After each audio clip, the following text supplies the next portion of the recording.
அவசரப்படாம நிதானமா யோசிச்சு பாரு. என் பிள்ளைய நீ உயிரா நினைக்கிறவளாச்சே, உனக்கு கண்டிப்பா எல்லாம் ஞாபகத்துக்கு வரும். என்ன பண்ணிட்டு இருக்காங்க இவங்க? தமிழை பத்தி பேசாதீங்கன்னு அவ்வளவு தூரம் சொன்னதுக்கு அப்புறமும் அதை பத்தியும் பேசிட்டு இருக்காங்க. சரிங்க, நீங்க கோவப்படாதீங்க. சாரு எதிரில அவங்கள எதுவும் சொல்ல வேணாம். இல்ல காயத்ரி, இவங்களை இப்படியே விட்டோம்னா சாரு நிலைமை என்ன மோசம் பண்ணிடுவாங்க. உடைத்தனை வஞ்ச பிறவியை உள்ளமுருகும் அன்பு படைத்தனை பத்ம பதயுகம் சூடும் பணி எனக்கே அடைத்தனை நெஞ்சத்து அழுக்கை எல்லாம் நின் அருட்புணலால் துடைத்தனை சுந்தரி நின் அருள் ஏதென்று சொல்வது. இங்க என்னமா பண்றீங்க? நர்ஸுங்க வாங்க சம்பந்தி. அந்த பொண்ணு ஏதோ வேலை இருக்குன்னு வெளியே போயிருக்கு. நான் சாமி ஸ்லோகம் சொன்னா சாருக்கு ஆறுதலா இருக்குமே தெரிஞ்ச ஸ்லோகத்தை சொல்லிட்டு இருந்தேன். தினமும் இந்த ஸ்லோகத்தை சொன்னா மனசுல இருக்க பாரம் எல்லாம் குறையும், மனப்பிரச்சனை சரியாயிடும் சொல்லுவாங்க. நீங்களும் இந்த ஸ்லோகத்தை கத்துக்கிட்டு தினமும் சொல்லுங்க. கண்டிப்பா கத்துக்கிறேம்மா. மாத்திரை மருந்து குணப்படுத்தாதத ஒரு பாட்டு குணப்படுத்துதுன்னா அத கத்துக்க வேண்டியதுதான். நீங்க கூட இருங்க சம்பந்தி. லாவண்யா என்ன கூப்பிட்டுருந்தா, நீங்க சாரு கூட இருங்க சம்பந்தி. நான் அத வந்துடுறேன். கோயிலுக்கு போறேன்னு சொல்லிட்டு இவ்வளவு சீக்கிரம் வந்துருச்சுங்க.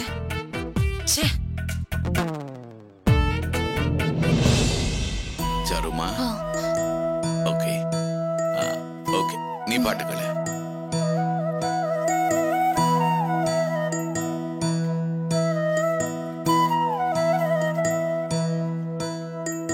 காயத்ரி,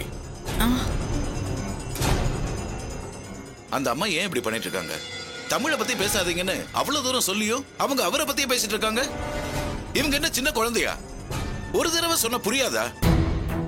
எனக்கும் என்ன பண்றதுன்னு புரியலங்க. வயசுல பெரியவங்க, கொஞ்சம் புரிஞ்சுதான் நடந்துக்கணும். அவங்க பண்றது எனக்கு கொஞ்சம் கூட பிடிக்கல. அண்ணனோட சம்பந்திங்கிறதுனாலதான் நான் பல்ல கடிச்சிட்டு பேசாம இருக்கேன். நானும் அதே தாங்க சொல்றேன்.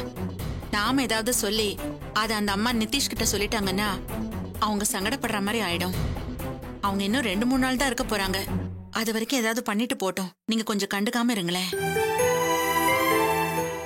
நாம இன்னொரு விஷயத்தையும் கவனிக்க வேண்டியிருக்கு. நம்மள மாதிரியே சாரு மேல அவங்களுக்கும் நிஜமான அக்கறை இருக்கு. அவ சரியாகணும்னு மனசார நினைக்கிறாங்க. அதுக்காக நாம இதெல்லாம் கண்ணும் காணாம போக வேண்டியிருக்கு. 2-3 நாள் தானங்க, கொஞ்சம் பொறுத்துக்க கூடாதா?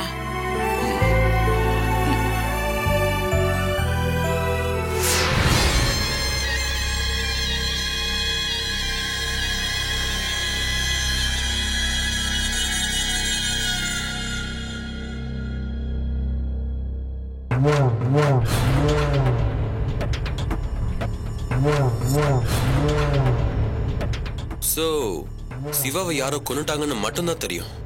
யாரு கொன்னாங்க, எதுக்கு கொன்னாங்கன்னு உங்களுக்கு தெரியாதுல்ல? தெரியாது சார். இது வரைக்கும் நான் என்ன சொன்னனும் அது மட்டும் தான் எங்களுக்கு தெரியும். எனக்கு தெரிஞ்ச எல்லாத்தையும் நான் மறைக்காம சொல்லிட்டேன். ஓகே, மேற்கொண்டு எதுவும் தெரியலன்னா உங்களை கம்பல் பண்றதுல எந்த யூஸும் இல்ல. எனக்கு ஒரே ஒரு உதவி மட்டும் பண்ணுங்க. சொல்லுங்க சார், நிச்சயமா பண்றோம். சிவா டெய்லி டைரி மாதிரி ஏதாவது எழுதிருப்பான்ல, இல்ல லெட்டர் ஏதாவது எழுதி வச்சிருப்பான். அந்த மாதிரி ஏதாவது இருந்தா அது இங்க ரூம்ல தானே இருக்கும். அதை மட்டும் என்கிட்ட கொடுத்துருங்க சார். அவன் டைரின்னு எழுதி நான் எதுவும் பார்த்தது இல்ல சார். அப்படி எதுவும் இங்க இல்ல சார். உங்களுக்கு தெரியாம பெட்டியில ஏதாவது வச்சிருப்பான். நீங்க மட்டும் அலோவ் பண்ணீங்கன்னா நானே இங்க செக் பண்ணிக்கிறேன். அது எப்படி சார் அலோவ் பண்ண முடியும்? நாளைக்கே சிவாவோட அம்மா வந்து அவனுடைய ப்ராப்பர்ட்டியை நீ எப்படி கொடுக்கலான்னு கேட்டா நான் என்ன சார் சொல்றது?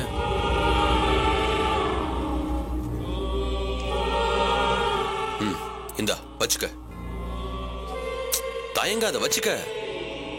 இப்ப நான் செக் பண்றதுல தயக்கம் இருக்காதுன்னு நினைக்கிறேன். நீங்க ஒன்னும் கஷ்டப்படாதீங்க, நானே தேடிக்கிறேன். சார், எனக்கு தெரிஞ்சு லெட்டரோ டைரியோ இங்க இருக்கிற மாதிரி தெரியல. சந்தேகமா இருந்தா நீங்களே வேணா தேடி பாருங்க. சார், ஒருவேளை நீங்க நினைச்ச மாதிரி டைரி கிடைக்கலனா இது என்ன சார் பண்றது? நீங்க ஒத்துக்கிறதுக்கு மட்டும்தான் இந்த டீல். டைரி கிடைக்கிறதும் கிடைக்காததும் என்னோட பிரச்சனை. டைரி கிடைக்கலனாலும் இந்த பணத்தை நீங்களே வச்சுக்கலாம். ஓகே?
हाँ बोलिए, मैं सत्य बोल रहा हूँ। हाँ ठीक है, मैं कल सुबह में मुंबई आएगा। हाँ ठीक है பாய். தம்பி, நீ சொன்ன மாதிரி அவன் டைரி எதுவும் எழுதின மாதிரி தெரியல. அவனை யார் கொண்டு இருப்பாங்கன்னு ஏதாவது க்ளூ கிடைக்குமான்னு பார்த்தேன். ஓகே, நான் கிளம்புறேன்ப்பா. ஒரு விஷயம், சிவா கொலையை பத்தி தகவல் தெரிஞ்சா இந்த நம்பருக்கு கால் பண்ணுங்க. ஓகே, நான் கிளம்புறேன். பாய்.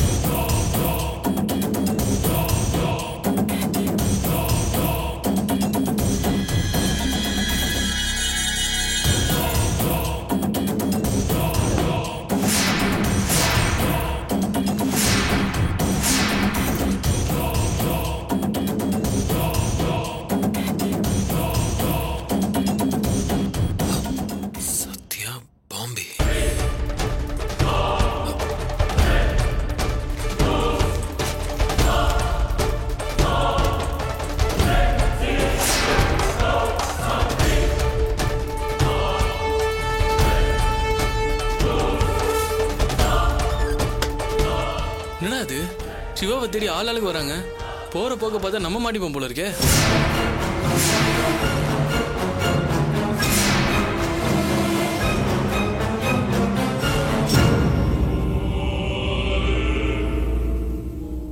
பங்காளி, அப்படிலாம் நடக்க சான்ஸே இல்ல. நிலா கிட்ட நம்ம 10 லட்சம் கேட்டிருக்கோம். அவன் நாளைக்கு வரைக்கும் டைம் கேட்டிருக்கா. பணம் கையில கிடைச்சதும் நம்ம இடத்த காலி பண்ணிட்டு போயிட்டே இருப்போம். நம்ம இங்க இருந்தா தானே பிரச்சனை.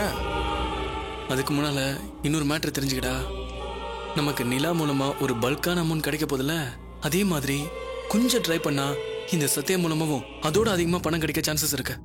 என்னடா சொல்ற? சிவாவோட சாவுக்கு இவருக்கும் சம்மந்தம் இருக்க மாதிரியே தெரியலையே. அப்படி இருக்கும்போது இவரு பேரா பணம் தருவாரு? அப்படின்னா நம்ம இவரையும் பிளாக்மெயில் பண்ண போறோமா? சேச்சே, இவர்கிட்டலாம் கேட்டாலே கிடைக்குண்டா. அவ்வளோ செல்வாக்கான ஆளு. துளசியை பங்கம் பண்ணி அவ பேரை கெடுக்கிறதுக்காக சிவாக்கு என்னென்னலாம் ஆஃபர் பண்ணாருன்னு தெரிஞ்சா நீ வாயை பொழந்துருடா. கேட்குறப்பெல்லாம் கணக்கு பார்க்காம லட்சமா அள்ளி அள்ளி கொடுத்துருக்காரு. அது இல்லாம ஃபாரின்ல வேலை வாங்கி தரதாவும் அங்கேயே செட்டில் ஆகிறதுக்கு எல்லா ஏற்பாடும் பண்ணி தரதா சொல்லியிருக்காரு. அவ்வளோ ஏன், சிவாவை மறுபடியும் காலேஜில் சேர்த்து விட்டதே இந்த சத்யா தான்டா. இப்போ ஒரு ஃபோன்ல பேசும்போது தான் இந்த ஆள் தான் சத்யான்னு நானே புரிஞ்சுக்கிட்டேன். கொஞ்சம் ட்ரை பண்ணா சிவாக்கு வாங்கி தரதா சொன்ன ஃபாரின் வேலையை நாம வாங்கிடலாம். இல்லைன்னா படிப்புக்கும் ஃபாரின் போறதுக்கும் பணம் வேணும்னு அதே தான் அவர்கிட்ட கேட்டு வாங்கிடலாம். சரி பங்காளி, இதெல்லாம் நமக்கு அவர் செய்யணுன்ற அவசியம் இல்லையே. எதை வச்சு கேப்ப? என்கிட்ட சிவாவோட டைரி இருக்குடா, அதை வச்சு கேட்கலாம். என்னடா சொல்ற? ஆமா பங்காளி, சிவா டெய்லி டைரி எழுதுவான். நிலாவை மிரட்டுறதுக்கு தோதா ஏதாவது கிடைக்குமான்னு தேடி பார்த்தேன். அப்போ இந்த டைரி கிடைச்சது. நமக்கு யூஸ் ஆகுமேன்னு எடுத்து வச்சுட்டேன்.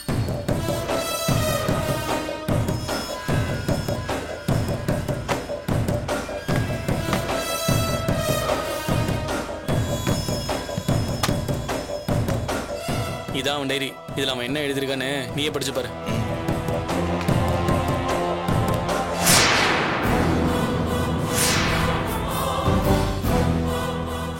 பெரிய ஜீனியஸ் மாதிரி பேசாத. நீ என்ன சயின்டிஸ்டா?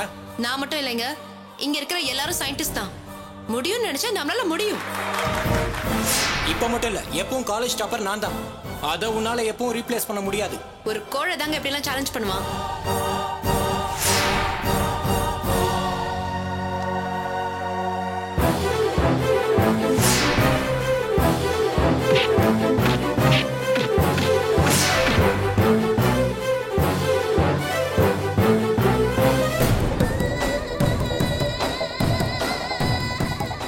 படி, இன்னும் நிறைய மேட்டர் இருக்கு.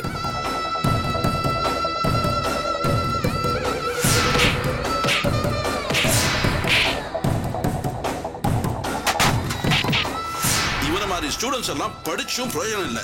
நான் இப்பவே உன்னை டிஸ்மிஸ் பண்றேன். நீ பண்ண வேண்டியதெல்லாம் துளசியை எப்பவும் டென்ஷனா வச்சிருக்கணும். அவளை நிம்மதி இல்லாம பண்ணணும். நானும் துளசியை பழி வாங்கணுங்கிற வெறியோட தான் சார் இருக்கேன். டேய், நடந்த எல்லாத்தையும் மொத்தமா எழுதி வச்சிருக்கான்டா. ஆமா பங்காளி, அவன் எழுதுனது டைரி இல்லை, நம்ம எதிர்காலம் பிரைட்டா மாறப்போகுதுன்னு நம்ம தலைவிதியை எழுதி வச்சிருக்கான். இவன் கோடி கோடியா குட்டி கொடுக்குற குபேரன்டா. சிவா செத்தும் நமக்கு ஹெல்ப் பண்றான். உண்மைதான் பங்காளி. நம்ம நிலா கிட்ட அமௌண்ட் வாங்கினதுமே சத்யாக்கு ஃபோன் பண்ணி அவரை மீட் பண்ணுவோம். அவர் மூலியமா ஃபாரின்ல வேலை வாங்கி அங்கேயே செட்டில் ஆகிறதுக்கு சான்ஸ் இருக்கான்னு பார்ப்போம். அப்படி இல்லைனாலும் நிறைய பணம் கேட்போம். கிடைக்காத டைரிக்கே 10,000 கொடுத்துருக்காரு. அந்த டைரியை தரோனா நிறைய தருவார்ல. கண்டிப்பா அது நிச்சயமா 10 லட்சத்துக்கு மேலதான் இருக்கும். சூப்பர் பங்காளி. நீ போன ஜென்மத்துல சிவாவுக்கு ஏதோ ஹெல்ப் பண்ணிருக்கேன்னு நினைக்கிறேன். அதான் உனக்கு நல்லது பண்றதுக்காக அவன் செத்துருக்கான்.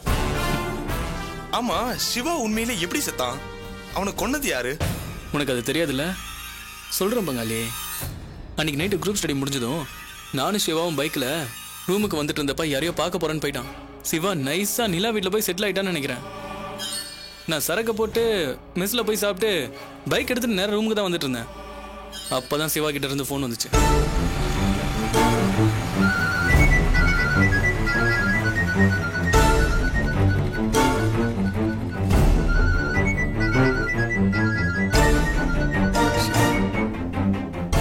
டேய் சிவா, ரூமுக்கு வந்துட்டியாடா? இல்லடா, நான் இப்பதான் ஹாஸ்பிட்டலுக்கு போயிட்டு இருக்கேன். என்னது ஹாஸ்பிட்டலுக்கா? என்னாச்சுடா? நிலா என்ன தலையில அடிச்சிட்டாடா. ரொம்ப தலை வலிக்குதுடா. தலையில இருந்து அப்படியே ரத்தம் கொட்டுதுடா. ஏய், எனக்கு ஒண்ணுமே புரியல. நிலா நீ எங்க பார்த்த? அவ ஏன்டா ஒன்னு அடிச்சா? துளசியை காப்பாத்துறதுக்காக என்ன கொல்ற அளவுக்கு துணிஞ்சிட்டாடா அந்த ராட்சசி. அவ மட்டும் குறுக்க வரலனா துளசியோட வாழ்க்கையை நான் நாசம் பண்ணிருப்பேன்டா. சரை கஷ்டம் நானே நிதானம் இல்லாம இருக்கேன்டா. நீ வேற என்ன போட்டு குழப்பாதுடா. தெரிஞ்சவர் யாரையும் பார்க்க போறேன்னு தானே போனேன். அப்புறம் என்ன நடந்துச்சுன்னு தெளிவா சொல்றா. நான் தெரிஞ்சவங்களே பார்க்க போலடா. துளசியை பழி வாங்குற வெறியோட நிலா வீட்டுக்கு தான் போனேன். மயக்க மருந்து ஸ்ப்ரே அடிச்சு துளசியும் பாட்டியும் நான் ஃபிளாட் ஆக்கிட்டேன். நான் நினைச்சது நிறைவேறதுக்குள்ள நிலா பின்னாடி வந்து என்ன அடிச்சிட்டாடா. நான் அப்படியே மயக்கம் போட்டு விழுந்துட்டேன். கண்ணு முழிச்சு பார்த்தா நான் அவ வீட்டு வாசல்ல படுத்து கிடந்தேன்டா. பக்கத்துல யாருமே இல்ல. நான் செத்துட்டேன்னு நினைச்சு என்ன அவ வாசல் வரைக்கும் இழுத்துட்டு வந்தான்னு நினைக்கிறேன். என்ன அவ என்ன பண்ணலான்னு நினைச்சான்னு கூட தெரியல. நான் எப்படியோ தப்பிச்சு வெளியே வந்துட்டேன்டா. ஏய், உனக்கு எதுக்குடா இந்த வேலை? வேற ரூட்ல போய் பழி வாங்குவேன்னு பார்த்தா இவ்வளவு சீப்பா இருக்கீங்கடா. இப்ப போலீஸ் கிட்ட அவ இந்த மேட்டர் சொல்லிட பெரிய பிரச்சனை ஆயிடும்டா. டேய், அவ போலீஸ் கிட்ட போனா அவளுக்கு தான்டா அசிங்கம். அப்படியே போனாலும் நான் அதை மேனேஜ் பண்ணிடுவேன். இந்த தலைவலி தான் மச்சான் என்னால தாங்க முடியல. வெளியே ஏதாவது ஒரு ஹாஸ்பிட்டலுக்கு போய் நான் ட்ரீட்மெண்ட் எடுத்துக்கலான்னு பாக்குறேன். நீ இப்ப எங்கடா இருக்க? டேய், நான் இப்ப ஜங்ஷன் பக்கத்துல இருக்கேன்டா. சரிடா, நிலாவோட வீட்டு பக்கத்துல ஒரு ஸ்கூல் இருக்குல்ல, நான் அங்க வெயிட் பண்றேன். நீ வந்து என்ன பிக்கப் பண்ணிக்கோடா. என்னால தனியா ஹாஸ்பிட்டலுக்கு போக முடியாதுடா. திரும்பவும் மயக்கம் வர மாதிரியே இருக்குடா. சரி, எப்படி அடிபட்டது ஹாஸ்பிட்டல் கேட்டா என்னடா சொல்வ? டேய், ஏதாவது சொல்லி சமாளிச்சுக்கலாம்டா. நீ சீக்கிரம் வாடா. சரா, நான் வரேன், நீ அங்கே இரு.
அவனா?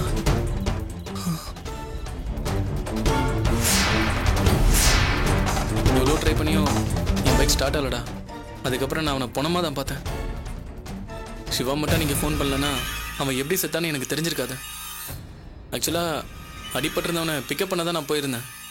ஆனால் அவனை காப்பாற்ற முடியல. அதுக்குள்ளே கார் ஆக்சிடென்ட் ஆகி அவன் சாகுற மாதிரி ஆயிடுச்சு. டேய், உன் கண்ணு முன்னாடி தானே அவனை தூக்கிட்டு போயிருக்காங்க. வண்டி நம்பர் நோட் பண்ணிருக்கலாம்ல, எங்க போனான்னு பார்த்து தேடி இருக்கலாம்ல. எனக்கு ஒரு ஃபோன் அடிச்சிருந்தா நானும் வந்திருப்பேன்ல. அவனை காப்பாத்திருக்கலாம்டா. டேய், நான் தான் சொன்னேன்ல, பைக்கு பிரச்சனை பண்ணிடுச்சுடா. அதை சரி பண்ணுறதுக்கு 1 hour ஆயிடுச்சு. அதுக்கப்புறம் அவங்க எந்த ரோட்டில் போனாங்க, எங்கே போனாங்கன்னு எப்படி தேடுவேன்? அது மட்டும் இல்லாமல் அன்னைக்கு நான் ஃபுல்லாக சரக்கு அடிச்சுட்டு ஃபுல் மப்பில் இருந்தேன்டா. அந்த நிலமையில அவங்க தூக்கிட்டு போனது சிவாவா இல்லை வேற யாராதான்னு எனக்கு சரியா தெரியல. டவுட்டாகவே இருந்துச்சு. சிவாவோட கண்ணாடி ஆக்சிடென்ட் ஆன இடத்துல கிடந்தது. அதை வச்சு தான் நானே கன்ஃபார்ம் பண்ணிக்கிட்டேன். அதுக்கப்புறம் அந்த சுச்சுவேஷனில் எனக்கு என்ன பண்ணுறதுனே தெரியல. தலைவரை பயங்கரமாக வலிச்சுது. உடம்புல நடுங்க ஆரம்பிச்சிருச்சு. பேசாமல் ரூமுக்கு வந்து அப்படியே படுத்துட்டேன். போதியில் தூங்கிட்டேன்டா. அதுக்கப்புறம் அவங்க அம்மா வந்தப்போ அவங்க கூட நானும் ஸ்டேஷனுக்குலாம் போனேன். சிவாவை திரும்பவும் கறிக்கட்டையாக தானே பார்த்தேன். தூக்கிட்டு போனவங்க அவனை என்ன பண்ணாங்க, எதுக்காக எரிச்சாங்க, ஒன்றுமே புரியலடா. இவ்வளோ நடந்திருக்கு, போலீஸ் ஸ்டேஷனுக்கு போய் ஒரு கம்ப்ளைண்ட் கொடுத்துருக்கலாம்ல. டேய், கூடவே இருந்துக்கிட்டு சொந்த செலவில் சூனி வச்சுக்க சொல்றியா? நீலாம் நல்லா இருப்பியாடா? போலீஸ்கிட்ட போய் என்னடா சொல்வ? என் ஃப்ரெண்டு சிவா துளசியை கெடுக்க போனா, அந்த கோவத்தில் நிலா அவனை மண்டையில் அடிச்சிட்டா. ரோட்ல நடந்து வந்த என் ஃப்ரெண்டை யாரோ கார்ல அடிச்சு ஆக்சிடென்ட் பண்ணி தூக்கிட்டு போனாங்கன்னு சொன்னா என்னடா கதையா விடுறேன்னு போலீஸ்காரங்க என்ன பிடிச்சி உள்ள வச்சிட மாட்டாங்க? சாட்சியும் சொல்லிட்டு நான் ஜெயிலுக்கும் போகணுமா? அது எதுக்கு வம்புன்னா நான் பேசாம விட்டுட்டேன். அதுக்கப்புறம் தான் ஒரு யோசனை தோணுச்சு. நிலா நல்ல வசதியான பொண்ணு, அவ சிவாவை அடிச்சிருக்கா. அதுக்கப்புறம் அவன் கார் மோதி சேர்த்திருக்கான். ஆனா இந்த விஷயம் நிலாவுக்கு தெரியாது. சிவாவை கொன்னது நீதான்னு சொல்லி நிலா கிட்ட லம்பா ஒரு அமௌண்ட் கறந்தா என்னன்னு யோசிச்சேன். அதுக்கப்புறம் தான் உனக்கு ஃபோன் பண்ணேன். அப்புறம் என்ன நடந்துச்சுன்னு உனக்கே தெரியுமே. டேய், சிவா என்னோட ஃப்ரெண்டு தான். அவனை வச்சு பிளாக்மெயில் பண்ணி பணம் சம்பாதிக்கிறது கஷ்டமா தான் இருக்கு.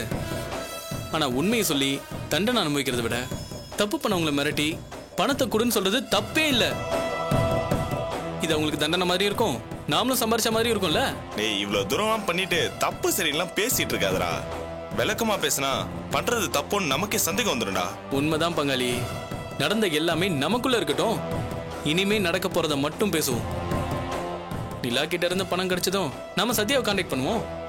அந்த ஆளை வச்சு லைஃப்ல டெவலப் ஆக முடியுமான்னு ட்ரை பண்ணி பார்த்துருவோம். கண்டிப்பாடா. நிறைய பணம் கிடைக்கும்னா இனிமே நம்ம படிப்பை பத்தி யோசிக்க வேணாம். அதை வாங்கிட்டு ஃபாரின்ல போய் பக்காவா செட்டில் ஆயிடலாம்.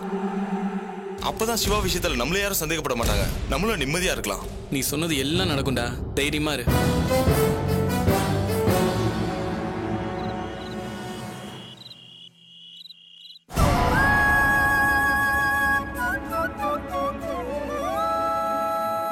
இந்தாங்க சார். தேங்க்ஸ்.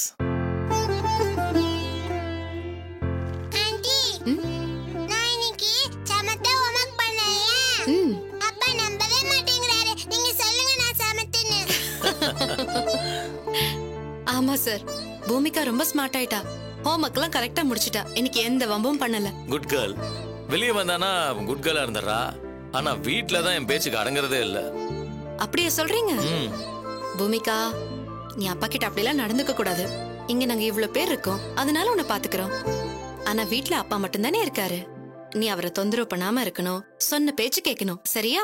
சரிங்க ஆண்டி. பாத்தீங்களா, பூமிகா எப்பவுமே நல்ல பொண்ணுதான். சொன்னோன்னே சரின்னு சொல்லிட்டாளே. ஐயோ, அப்படிலாம் நம்பிடாதீங்க. யாராவது அட்வைஸ் பண்ணா சரிங்க ஆண்டி சரிங்க ஆண்டின்னுவா. ஆனா வீட்டுக்கு வந்தா பழையபடி வம்ப ஆரம்பிச்சிருவா. இல்லையாடி செல்லம்?